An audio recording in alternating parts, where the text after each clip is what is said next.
Join me on a journey exploring the mutant message with Marlo Morgan, who wrote the book The Mutant Message Down Under about her 4-month walkabout with an Aboriginal tribe called the Real People in the outback of Australia.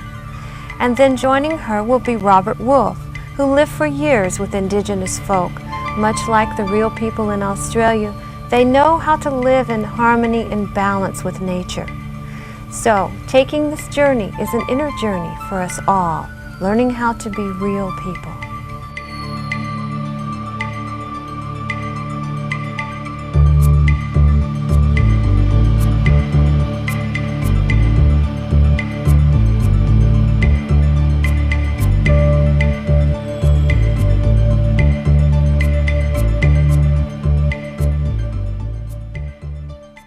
Welcome to Journey. It is my pleasure to bring author Marlo Morgan, who spent a 4-month walkabout with an Aboriginal tribe, and she was known as the Mutant, but to me she seems like a real person. She's a mom and a grandma, and she's going to share with us her journey that changed her life. Marlo, yes. I'm so glad to have a chance to meet you. Thank you. Your book has changed a lot of people's lives. As you said, it changed yours, which, you know, was why you are bringing the message. Wonderful. Well, I hope it's touched a few people.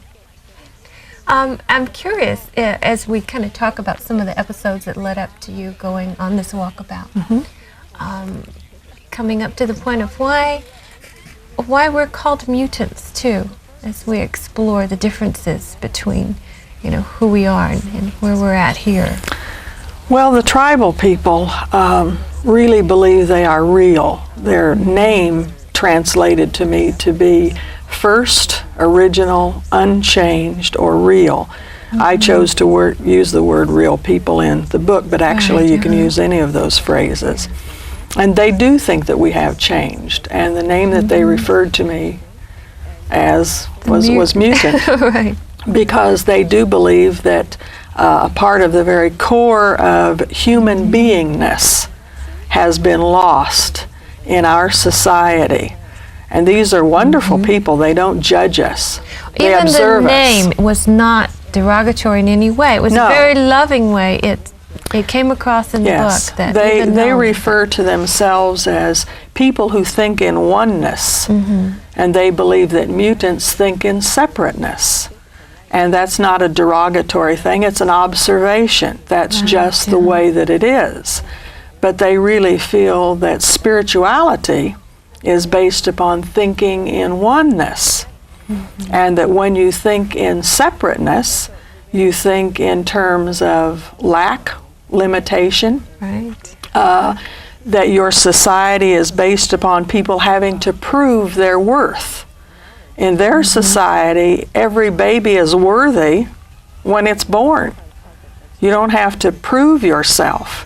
So they don't have the types of measurements that we have, that one person is smarter than another, or one person is has achieved more than another, one person is more valuable, one person should be paid more than somebody else, because they believe everyone is a valuable person, and that we all have unique qualities about us that should be incorporated in the society and should be nurtured and loved and rewarded and so forth in that way. But they don't really think in terms of separateness, and they do think that's a quality of mutantism. Right, and they have a wonderful way of changing their name as they change in their life. And we've talked about patterns and changes that we go through, and wouldn't it be great to assume a new identity once in a while? Well, a lot of people in our society try and change their names.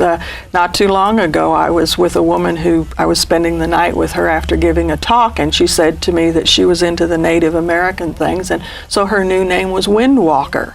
And we walked into her front door to her house, and a voice came from the kitchen and said, "Myrtle, where have you been?" And to me it was very humorous, because her husband was a big executive with a company, and he loves her, but he doesn't love her enough to call her Windwalker, or to go to a PTA meeting or something with her, to honor her by what she wished to be called. So to me, I just found that typical of our society. Right. Give us a little background for those that haven't had a chance to read your book yet, how did you get to Australia, first of all? Well, I moved to Australia. I'm in the healthcare field, and so I moved there to become involved in socialized medicine. And while I was there, I witnessed some Aboriginal young people sniffing leaded petroleum, and ultimately that causes one's death. And so one of these people died that I had actually seen them sniffing this stuff. And that was a real tug at my heart, because I'm into preventative health rather than crisis intervention. So in order to try and do something as a foreigner, as an outsider, I started a company. And it was based upon experience that I had back in the Midwest from an organization called Junior Achievement. So we started a company, an Aborigine company. It was their company. All of the proceeds went to them, but I felt I was doing my thing and sharing what success was all about, because to me there was no question. Success is buying things, buying a house and a car and possessions, as we know it, so forth. I mean, I really did believe that, and I wanted to share that with these underprivileged people. So the company was very successful, and after a while I received a telephone call that a tribe of people were having a meeting for me. And I had no doubt in my mind, but what it was, an acknowledgement of the good work that I was doing. So I prepared to go and accept an award. I bought new clothes that would be appropriate for an award banquet and so forth. What I didn't understand was that these were desert people. The meeting was going to be held in the desert, and their idea of how you award someone was entirely different than my idea of how you award someone. And so that's how this whole thing began. It began as a fluke, as a joke, as a lark, as totally the most bizarre thing that could happen to me, that I thought I was going to some air-conditioned building to receive a plaque. I even took a camera with me, of course, 35 millimeter camera, so that I could have my picture taken holding, you know, this award plaque. And instead, they asked me to don their kind of an attire, which was literally a rag wrapped around me. And they took all of my belongings and proceeded to burn them up, and then invited me to come with them to see what life was really all about. And that's how we started on this journey. You were still gutsy enough to at least go along at that point. Well, people come to hear me lecture because they want to see somebody brave and courageous, and that's one of the first things that I try and do in talking to them, is to tell them that, hey, there's nothing brave and courageous about this person.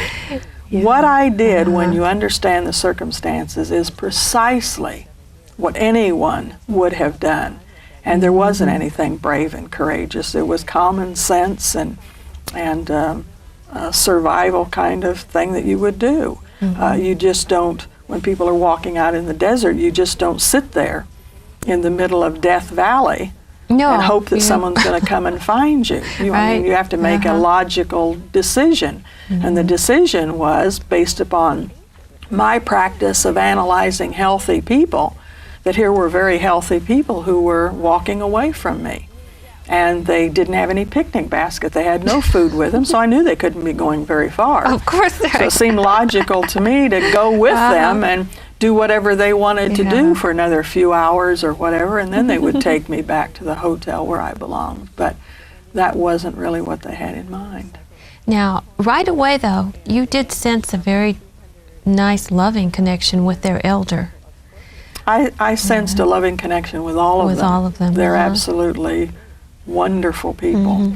If you've ever been surrounded, and few of us have ever had the experience to be surrounded by people who don't judge you, who accept you for who you are, where you are, and what you are, without analyzing it at all, just taking you at face value. That's an incredible experience, to be around those kind of people, and that's who these people are. And that, I'm sure that helped as far as following them out in the desert, even if you thought it was for a few hours and a picnic down the way, but it turned out to be much more. There is a way that they were even sensing where they were going that you talk about in the book. What did you feel like they were following? when they do that? Well, they don't really. They're nomads. They have never had houses.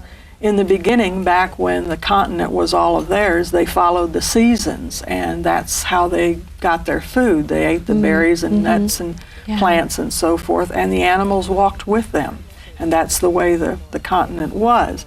But then little by little, as people changed and as the white man came to their society, things changed. Right. When the white man came, that was the first time they had ever seen a child abused. They had never seen anyone whip a child before. That wasn't even a part of their psyche. They couldn't even imagine why one would do that to a defenseless child. So their whole world changed when the white man came. And they don't really walk in a specific pattern. They actually ask the universe every day to provide for them. They think everything in the universe has a purpose, and there are no misfits, and there are no freaks, and there are no accidents. There are only things that we as human beings don't yet understand. So they simply open themselves up for the world to provide for them that day. And that's the way they live their lives. So whatever food shows up, that is their what path. they eat. That's what they eat. That's right. And they graciously bless it, and they are really excited and grateful for it. You did learn to eat a variety of food, didn't you? Well, yes. They don't have any restaurants or grocery stores or anything, so you eat off of the land. It didn't actually sound that bad when they rolled the grub worms up and they came out roasted. At least they weren't That's still true, wiggling. but they don't ordinarily do that. They Was were that very more for gracious you? people. It was for me, totally. Okay. They knew that when they presented me with worms to eat, that as a mutant I was going to find that psychologically, emotionally, and physically very taxing. And so they actually cooked these things to the point of disintegration. Didn't even look like a worm when they presented it to me. And then little by little, of course, they weaned me, because when you're in 140-degree weather, you don't cook anything that has any kind of moisture in it. So eventually, of course, I learned to eat the worms the way that they eat them. Oh, okay. And that is, you eat them live with the nourishment that is in there. And it sounds repulsive, but it really isn't. It's all very relative. And if my background is, I was analyzing this whole thing and looking at this worm and saying, well, I know this is a total, complete protein with all of the essential amino acids in it. You knew that much. So, so you can that helps a little. cope with anything. But you're walking barefoot, right? Having to get calluses to try and stickers and splinters, and yet they provided some nice herbal, I think, ointment for you. But still, well, they're very, very healthy people, and so they do use all of kinds of natural products, strange things. They use sand and things like that we would never even think of the concepts of how they use the things that are out there on the desert. But I was still a tremendous challenge to them. You see, they had never walked with a person before who changed smells simply by walking. I started off with these people and I smelled like flowers because I had had perfume on. And then I lost that smell and I didn't have any smell at all. And then I took on this horrendous smell because I was losing weight. A lot of toxins were coming out of the body, and they don't have any toilet paper in the outback.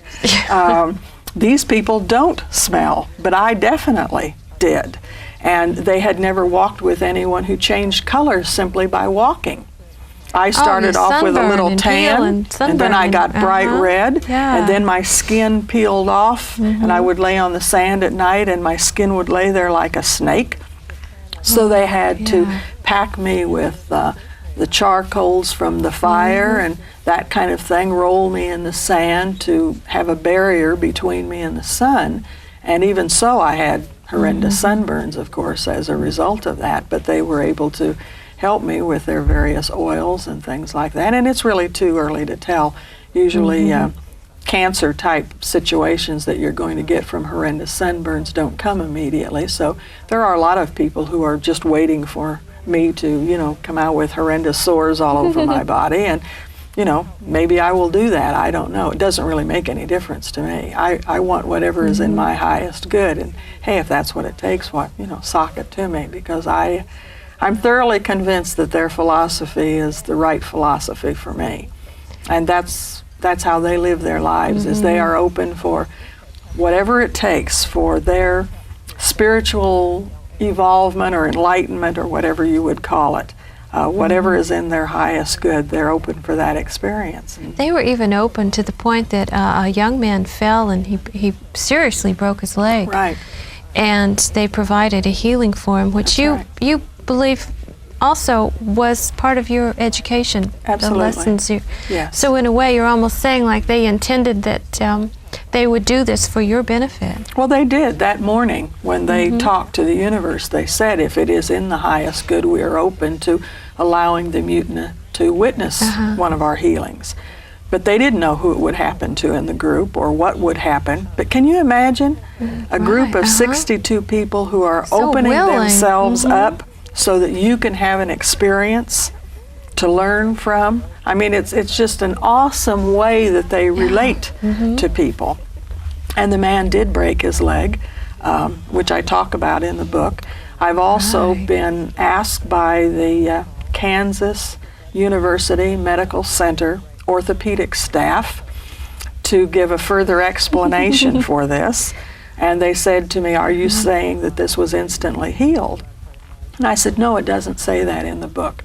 I only know that the man had a severe compound fracture, that it was set, and that they tarred the wound shut with this mixture that they carry of dried blood. No sutures. Like you said, it was a tar. No It bandage. Stuck it shut. Right. It's like tar that blood has turned into tar. And then that's the end of the experience. Then the man walks on. We didn't have any x-ray, so maybe it took 6 weeks for his leg to heal. I don't know. But to me, it doesn't make any difference, because you see, no one has ever told this man that it takes 6 weeks to heal.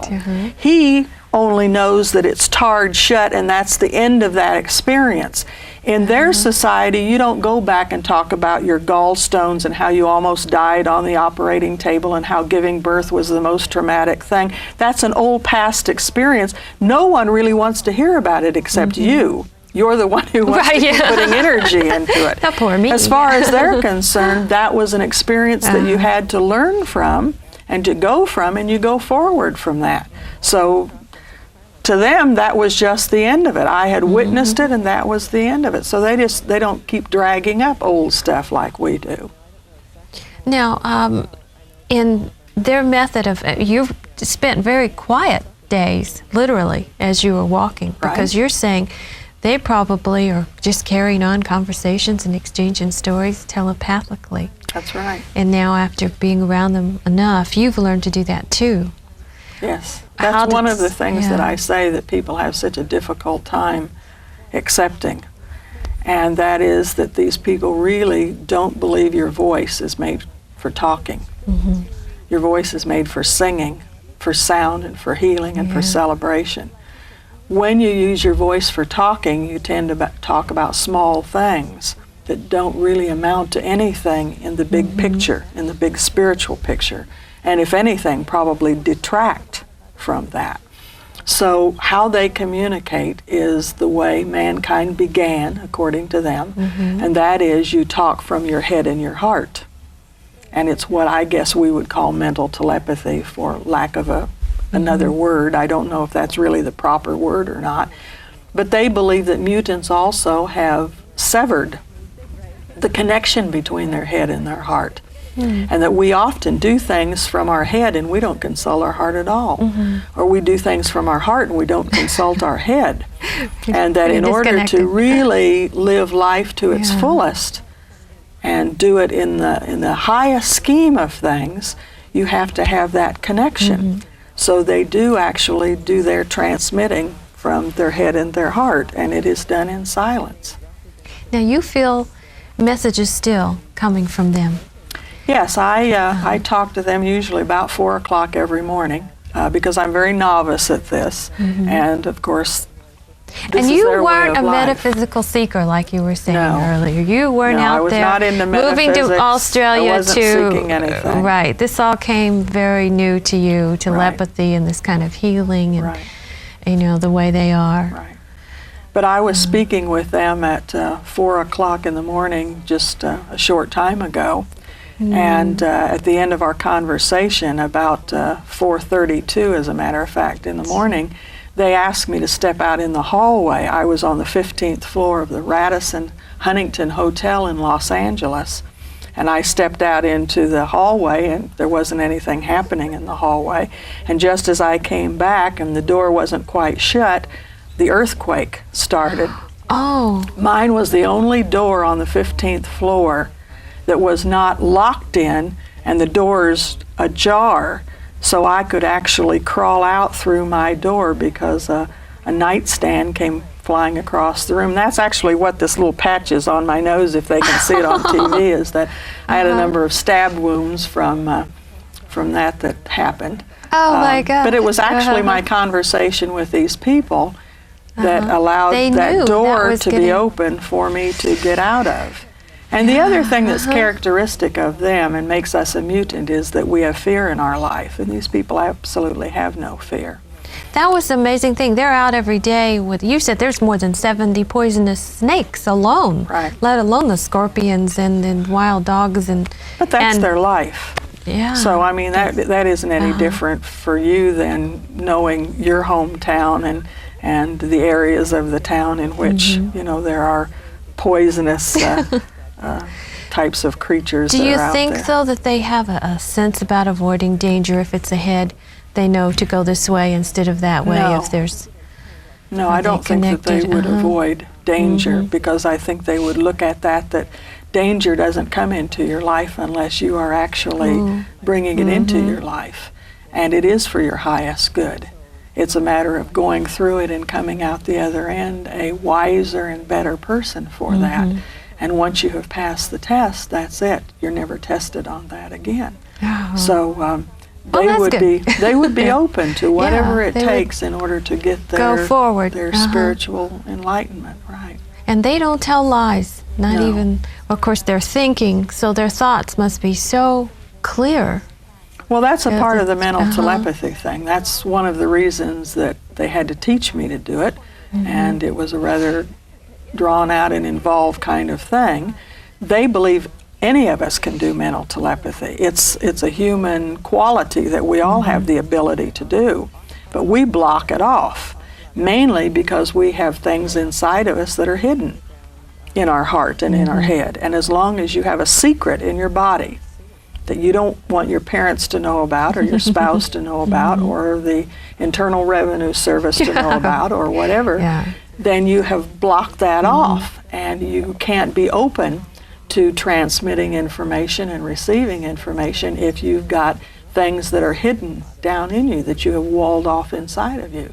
So for them, you can't be a truth seeker and not tell the truth. That just doesn't even equate. It doesn't compute. Right. Right. So for them. you have to be an honest person and tell the truth if you really want to get on with getting on, which is what they think this is all about.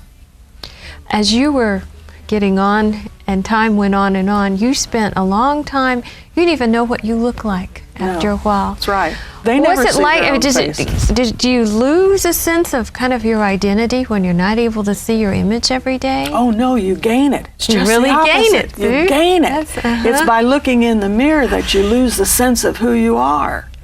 Because the mirror reflects how other people want you to look. And so you dress for other people, and your hairstyle is whatever is fashionable, and you do what other people want you to do. No, I think one of the greatest things that could happen to us would be to get rid of all of the mirrors. Because they do another thing in their society is they have symbols for themselves, and they never see their own face. So you mark on the sand how you want someone to paint your face, and then you give them the paint and they paint your face. And you have faith and trust that they have presented you in the way you want the world to look at you. I mean, we go to to Elizabeth Arden and they paint our face and we go home and wash it off because they haven't done it right. Can you imagine having that much faith that someone would paint you the way that you wanted to be presented to the world? Whoa, they go out. They know who they are, yes. They absolutely know who they are. They know why they came here. They chose to come here. They chose to be born as a human being. They know what they're doing here. They know when they die where they're going. They're people who in 50,000 years have never endangered a species of animal. They've never cut down a rainforest or polluted any water or air. They've never killed another human being in all of that time. They laugh a lot every day. Laughter is an important thing to them. They taught me that when you go to bed at night, if you think back about the day and you haven't laughed, then you must jump up out of bed and hurry and laugh. Go have a laugh. Right. Because that's so important to balancing your life. And so laughter and song and music and that is just a part of the balance of their day. They're just incredibly wonderful, peaceful, supporting people who really leave the plane of existence of human beings having really accomplished what they came here to do. Now, I know you spent most of the time in the desert, but you also, there's a wonderful story about the dolphins. Oh, yes. And their connection with the dolphins I'd like for you to share. Right. Well, they do communicate with the sea creatures with this form of mental telepathy. And they told me that they make a pilgrimage to the ocean because where the Aboriginal people are put now, they don't have access actually to the ocean area the way that they did originally. But they go there and they build rafts, and the rafts take them out, and then they spend their time and the day playing with the dolphins or the whales or whatever creatures are there. And they actually talk about the state of affairs. What is the ocean like? What is happening down there? The pollution level, the things that are in it, why the animals are beaching themselves, why the whales are beaching themselves, and so forth. And they talk to they're them acting as teachers to about us, the state too. of the desert and the sky and so forth. But the incredible thing about that experience was I was always trying to share with them my civilization. And so I said to them, how about paddles? And they said, well, what's a paddle? Oh, I said, oh, that's a wonderful invention that we have. It's skinny on the top and wider on the bottom, and you paddle like this, you know, to get out there. And they look at you with these incredible dark eyes. And they said to me, now, why would you do that? I said, well, you do it to get out there where it is you want to be. Oh, but they said, how do you know that's where oneness wants you to be? I said, well, you don't know that oneness wants you to be there. It's because you want to be there. And so they said, oh, but if we're paddling to get out there where we want to be, even though we're not sure that's where we're supposed to be, wouldn't we miss everything here along the way? The journey. So they said for 50,000 years, we just build a raft, it takes us out, we swim and talk with the creatures, they bring us back, we dismantle the raft, we give thanks to the wood and everything that has held this together, and this has worked out good for us. So I said, you're right, forget the paddles. It was another thing for my society that they didn't need. Well, Marlo, we've unfortunately come to the end of sharing this part of your journey. It's a wonderful book. I encourage everyone to explore. Thank you very much. What you went through. Thank you so much for being here. Appreciate your allowing me to come and share with you. Thank you for joining us and exploring the mutant message. And it is one to teach us more about ourselves. Enjoy your journey.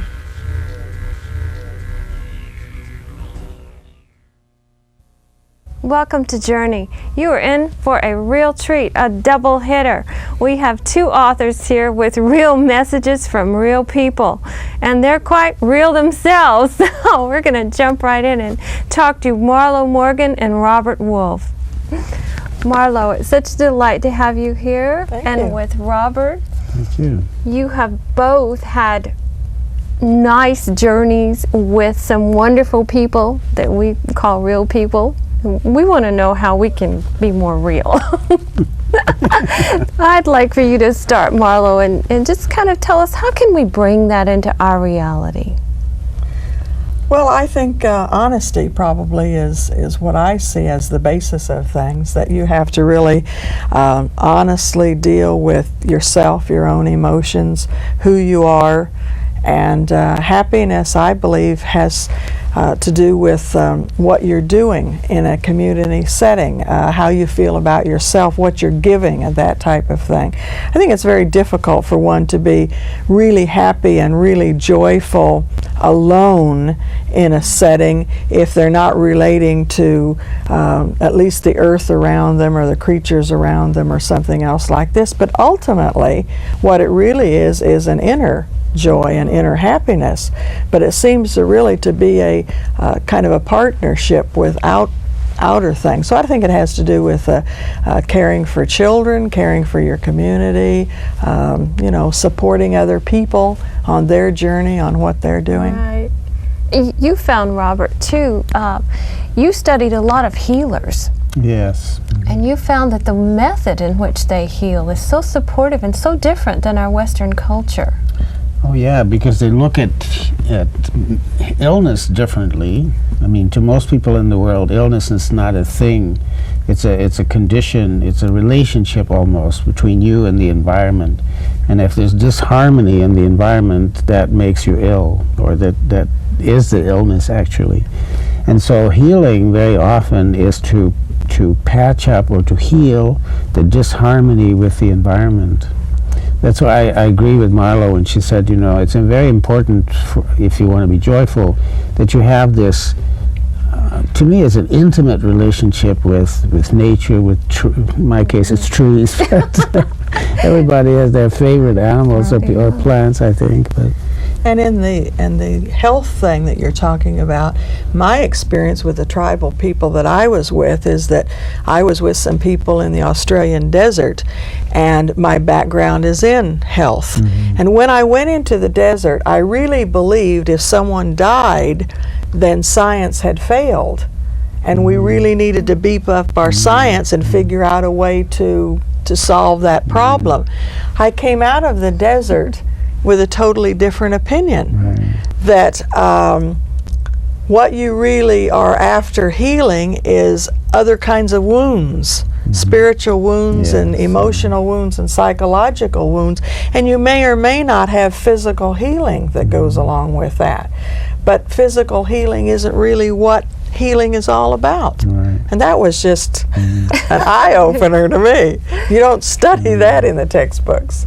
And you both have backgrounds working with healing aspects, working with the medical I also found that healing very often means helping a person get back on his or her own path. You know, that we don't know what the path is, but helping someone get back on his particular or her particular path, that is healing. And whether that has anything to do with the physical body really is immaterial. Right. They go through processes of working with an energy, don't they, amongst themselves in their healing? And you mentioned it in your book, and I believe Abomo, it's called. That's in Malaysia. In Malaysia, the healers was a healer with a lot of kind of just the gentle handwork. And I know when the young man fell and had his leg broken, there was a lot of touch.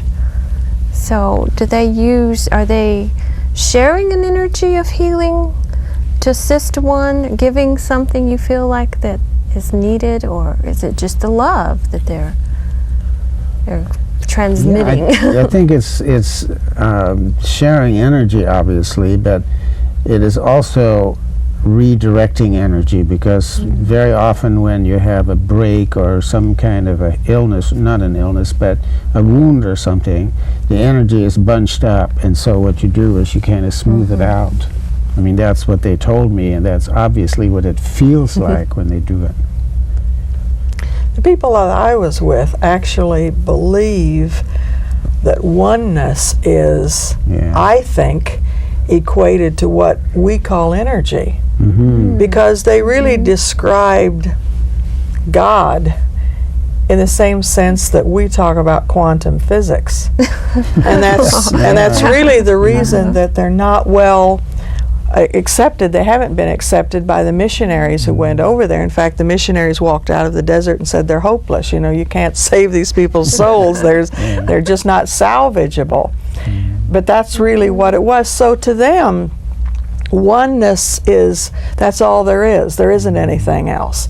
They see oneness in the trees and oneness in the flowers and the rain and the fire and so forth. So when they're talking about healing, they're connecting it back to the one.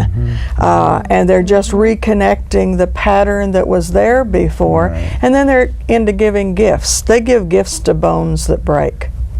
They give it the gift of an opportunity to become stronger than it's ever been before.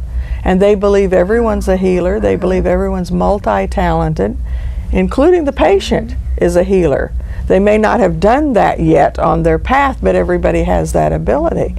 So if you believe you're a healer and you believe everybody else is a healer, and you see someone fix this bone and tar it shut, and no one has told you that you get complications from this, I know. you're ready to accept the healing, then what's to stop you? Right. That's it. It's just not complicated.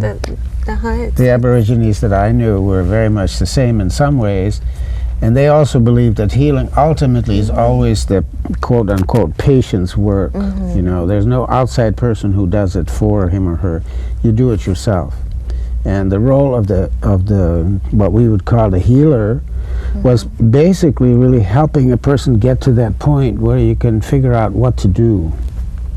And like you were saying, helping them just redirect their own energy to come back into wholeness, into that oneness. I agree that that oneness is really central to what I learned. You know, that's I think very important, and it's something that we have forgotten, because in our world, in our civilization, we make this basic separation that anything outside of us is different from us. Right.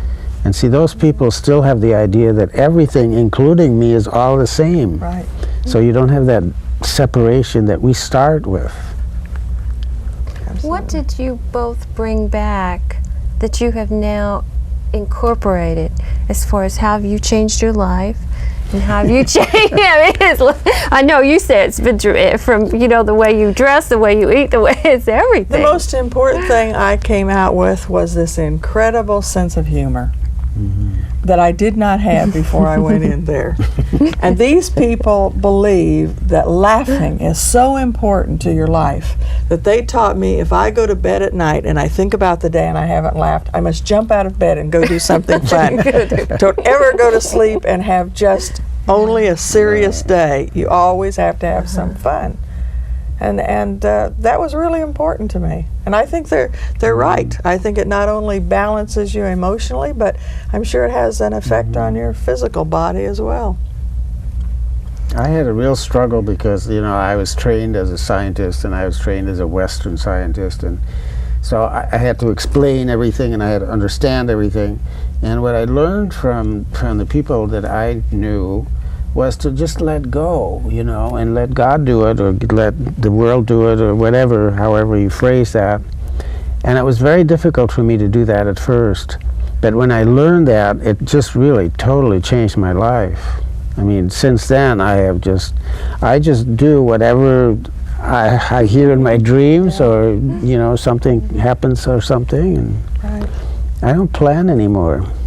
No, I don't that was either. what I was going to ask. Yeah, they wake up every day, but there's really no plan. They just wake up joyous and say, "Oh, here I am today. Present me with what it is I need to do, what I need to learn." Well, I think goal setting is fine for people at a certain point in their life. I certainly have done it, and it worked well for me. And I'm thoroughly convinced if you concentrate all your efforts into getting something or whatever, that you can achieve whatever you set your mind to. But what the tribal people taught me is that when you're doing this, you miss everything here every day. It's like tunnel vision. And when you get there, there really isn't any guarantee that there's happiness there. Plus, what I found out is that if you do as you do, Robert, and just take every day as you go, I have been so surprised that the world had more in store for me than I could possibly have dreamed of. My vision would have been much shorter than the incredible Plus, if you have a goal, you know, today. you think that the goal is what it's about. The goal is not what it's about. The journey is what it's There about. it is. That's what I've been Yeah. trying to put across. Don't get wrapped up in your destination. Enjoy the journey along the way. I have several times in my life moved by literally, you know, getting in a car and just go without a destination. And at some point, sometimes 2 months later, sometimes 3 months later, you find out, this is where I'm supposed to be. This is what I'm supposed to do. But I didn't know that when I set out. And That is those such are a such trust, wonderfully rich isn't it? experiences. I never would have had them if I had planned and, you know, applied for a job and all this stuff, and I would have worried about all this stuff. In the meantime, I had a marvelous trip and met wonderful people. It's an underlying trust that every Yes, day, every moment, yes, you're just trusting. And who is it that I think they're it's bigger that than they trust. trust? I think it's bigger than trust. Knowing that you're a part of it, you know, that we're all one. That's the word to me. I think trust and belief is back there about 50 miles with these It's people, knowing. and the word is know. They absolutely just know. They know where they came from, they know where they're going, they know who they are, they know why they're here, they know what life is all about, they know their relationship to the environment, to each other, to their community, and they live life. They don't talk about it. That's right. They live it. Exactly. And each day is a new leaf, and you look, wow, you know, this is wonderful. Presents itself, right? Yeah. And every day is a successful And day. every day You've is accomplished exciting and new and different. something. Yeah, wonderful. You never know what's going to happen. Right. We live where we have to get up, and half the people have to commute, and they would be lost without their daytimers. And if their cellular phone goes out, you know they don't. Yeah. And yet there's this sense of bonding between these people, and then knowing this isn't their communication, even a nonverbal communication. It saves phone bills. I wouldn't think so. Right. How do you do that now? In this, you know, you're traveling a great deal. Right. And yet, you're still keeping that balance for yourself? Yes. I think that's what we have to do. We aren't meant to be in the desert or meant to be tribal people, or we would have chosen that. We chose this to have this kind of an experience. So that's the trick, you know, is how do you do that here in the city, in this kind of life with the schedules and things that and you have to do that. To me, one of the basic things is that the tribe that I was with don't have any word in their entire vocabulary for work. Ooh. Right. When I like described that, they said, that doesn't sound like it would be fun. Why would you do that? And I said, no, it really isn't fun. Because their belief is that you have so many talents to give. If you will actually honor who you are and what you have to give, it will be fun for you to do that. And the world will support that. You will always have enough money and a roof over your head and so forth. So that's what I say to people who are miserable in their job. Don't jump off the deep end and quit your job, but start looking around at what you really want to do, and don't put any parameters on it. I mean, maybe you've never thought about music, except that it seems like when it comes on, you know, there's like something it. inside of you. There. Yeah. That might be the very thing that you need to explore. I mean, maybe you are a nurturer. Maybe your job is really being a secretary and pouring coffee for the boss and that. But you can get true fulfillment out of that and really like to go to work every day doing that. And that's a wonderful passion. But you really have to look for something that I think that you can just really have a wonderful feeling about that you do. And I don't think we're being selfish when we do that, because when we're happy, obviously the people around us, we can share that a lot easier than if we're grumpy and not enjoying what we're doing. Well, if you don't do that, you just add to the victim consciousness, because you're just miserable, and then you complain because you're a victim of the circumstances and so forth, and that doesn't accomplish anything. So the people I knew in Malaysia were called Sakai by the other people, by the people down below in the cities. And after I got to know the Aborigines, I found out that Sakai means slave. And so I went to one of their villages one time and I said, I'm very sorry that I've called you Sakai all this time and I didn't know what it meant. And there was this usual silence, and then somebody said, well, he said, it's like this. We look down below, in the big cities and the plantations, and people have to get up at 5 o'clock in the morning, and they have to work for something, and they have to pay taxes, and they have to do this, and they have to do that. He said, we don't mind being called slaves. And they're so free. Yeah. What you call us is not important. Yeah. And they change their names. It's such a delight to see how when you change and we go through transitions, they allow themselves to go ahead and change their name. And I think that allows that unfolding to happen, to become someone different. These people really believe your name is the most important part about you, because that's the way you want to be addressed by the world. And so you should be allowed to choose your own name. And no one in the group says that's a bad choice, or we've got too many Davids, you can't have that. I mean, you get to be whatever you want to be. But they also promote themselves. And no one knows when you are promotable except you. And so you tell your friends it's time to celebrate me, and they do, which is a wonderful, it isn't an ego thing at all. It's a matter of knowing who you are and your self-worth and what you have to give to the world. I had a funny thing happen to me because I've been traveling a lot, and people will be my hostess at places that I go. And I had a woman who came up to me and said that her name was Windwalker, and so I spent the evening with her, and we went to her house, and as we came into the front door, there was a voice that yelled out from the kitchen and said, "Myrtle, is that you?" And she turned and said, "Don't mind my husband, he just can't deal with this new name." But I thought, how interesting that he loves you, but not enough to call you what you want to be called, because he wouldn't be comfortable with that at the office or the PTA or whatever. So it's interesting, the conflicts that we get into in our own society and in our own families when sometimes we want to grow, The people I knew had many names. They had one name that was like a secret name that nobody knew, only themselves.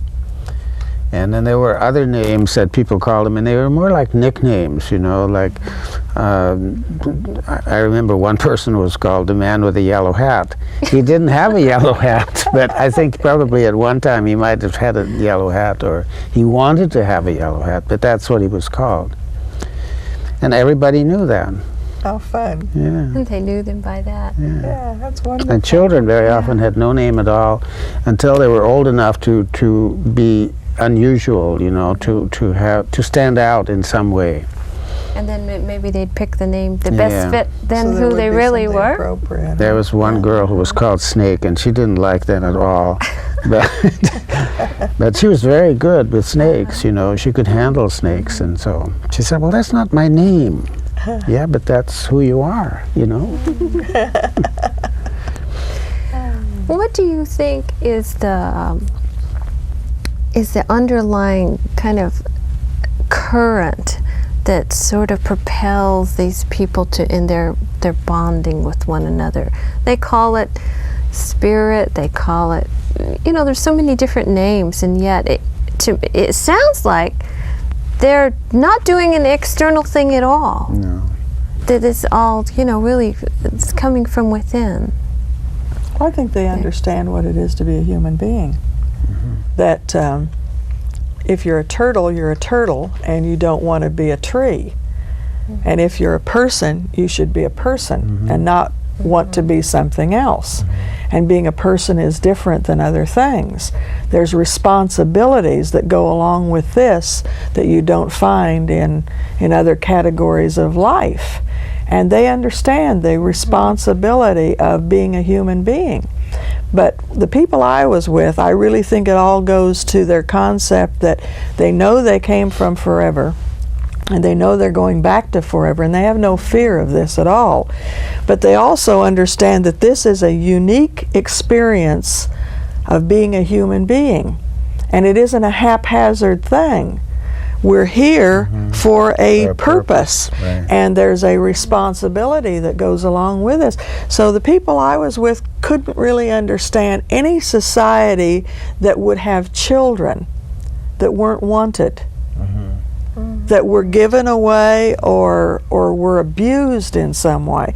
They just couldn't comprehend that. They had never seen that until they saw the white man come and beat their children and so forth. Because to them, every child should be greeted and talked to the moment that it arrived and told that it was supported and loved on this journey.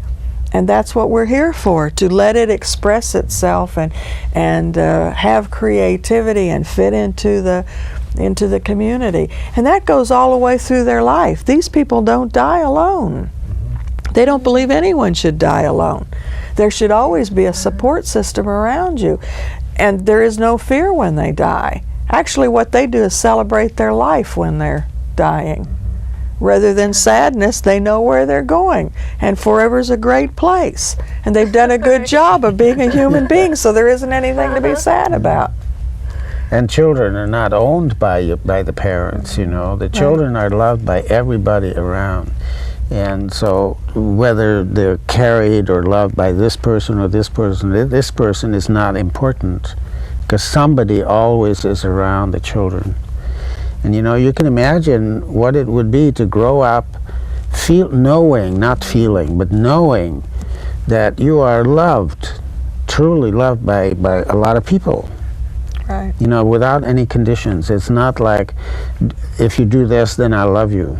I mean, they're loved because they're there. Right. These people believe that actually just being born is proof enough that you are worthy, that you have dignity and respect and something to give, just because you are a human being. That's all it takes in order to, you know, to receive this kind of care. And they also don't think that you can love a child too much. That really isn't possible. There's no spoiling going on there. Well, no, it isn't, because there aren't things involved. They believe that you can give a child too many things in order to have them feel happy. But if you do that, then when their thing breaks, they're unhappy. And they really believe that that's a part of what's happened to us, is that we don't allow our young people to create happiness. So they don't even know what it is to create happiness. They think it's attached to a thing, which is an interesting I was idea. in one place where a very small baby had died, and they invited us to go to the funeral, I guess we would say. It was very, very simple. Everything they do, the people that I knew, everything they do was extremely simple. But the man who was, he held this baby and he put her in this little grave, in a box actually, like a shoebox, in this little grave. And he made this very wonderful, very simple speech. He said to her, you know, it's too bad that you made this long journey, 9 months, and you come here and you have to go you'd have to turn around again. But he said, I know that's the way it is. And then he took a little pinch of dirt and he put it on this baby's mouth, and he said, you know, this is dirt. If you had lived longer, you would have tasted it. This is what the world is about. This is what the world is like. And since you haven't tasted it, I'm giving it to you now. This is a little pinch of dirt to give you taste, just, you know, of the 2 days that you've been here. It was very moving and so simple. Yes. And then he turned his face up, and there were some young men standing over here, and they were the ones who had dug this little hole. And he said, you guys, listen, you have to do this after I'm dead. You have to do these things. You know, like this is part of an ongoing thing. I mean, it's not just, it wasn't just him, but it was, this is how you deal with death. This is how you deal with life and death. The people I knew, and this is what I found out when I was studying native healers in many different places, they really think of death as part of life.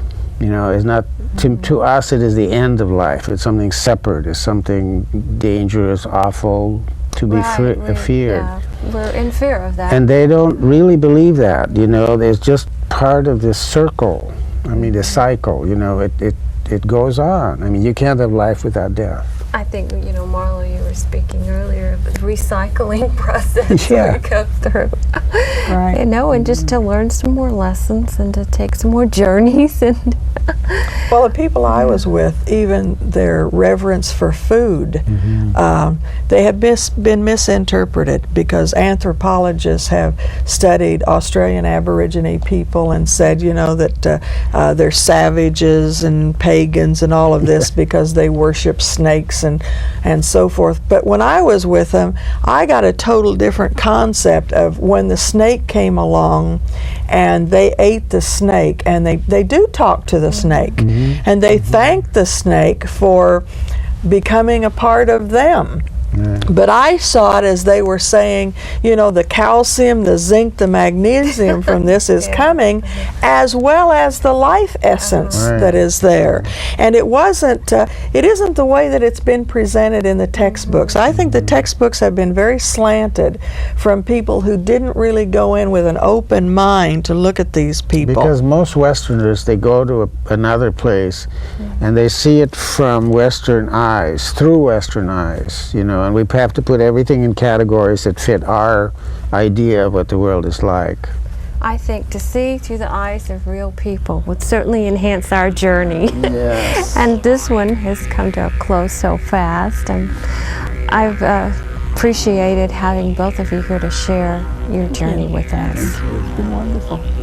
Thank you for taking this journey with Marlo Morgan and Robert Wolfe, exploring what it is to be human and how to become a real person and not a mutant. It's an inner journey.